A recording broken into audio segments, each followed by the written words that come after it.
Ben doçent doktor Cengiz Buyar, Kırgızistan Türkiye Manas Üniversitesi Tarih Bölümünde görev yapmaktayım. Aynı zamanda Türk Uygarlığı Araştırma ve Uygulama Merkezi Başkan Yardımcılığında yürütmekteyim.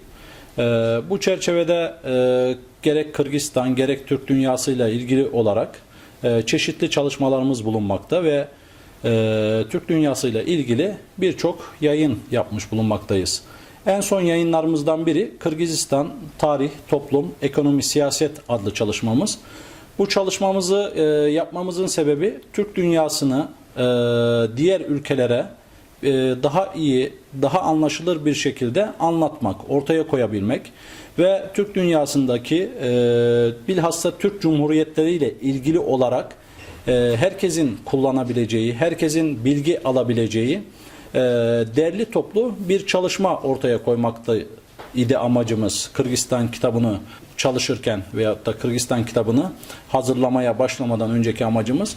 Bu çerçevede Kırgızistan'la ilgili olarak başta Kırgız adı olmak üzere yani ana konularını ele aldığımız zaman tarih, toplum, ekonomi, siyaset, eğitim, turizm, yönetim, din, bunun gibi ana konularda Kırgızistan'daki durumu alanında uzman olan hocalarımız tarafından ortaya konulması ve böylelikle okuyuculara sunmaktı esas amacımız ve diğer Türk Cumhuriyetlerini de bu şekilde ortaya koymayı planlıyoruz. Herkesin anlayabileceği, Kırgızistan'a gelen insanların çok rahat bir şekilde kullanabileceği şekilde sunmayı da hedefledik ve bu doğrultuda az önce ifade ettiğimiz şekilde kitabımızı ayrı konu başlıklarına, 10 konu başlığına böldük.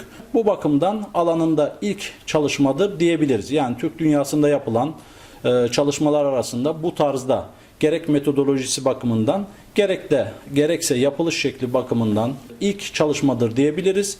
Bu ilk çalışmamızda Kırgızistan'a hasrettik. Bu noktalardan kitabımız çok önemlidir diyebilirim.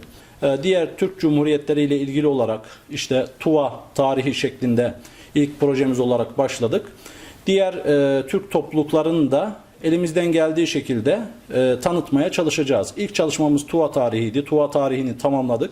Hem Kırgızca hem de Türkçe olarak baskıya hazır hale getirdik. Yakın zamanda basılmasını planlıyoruz şu anda.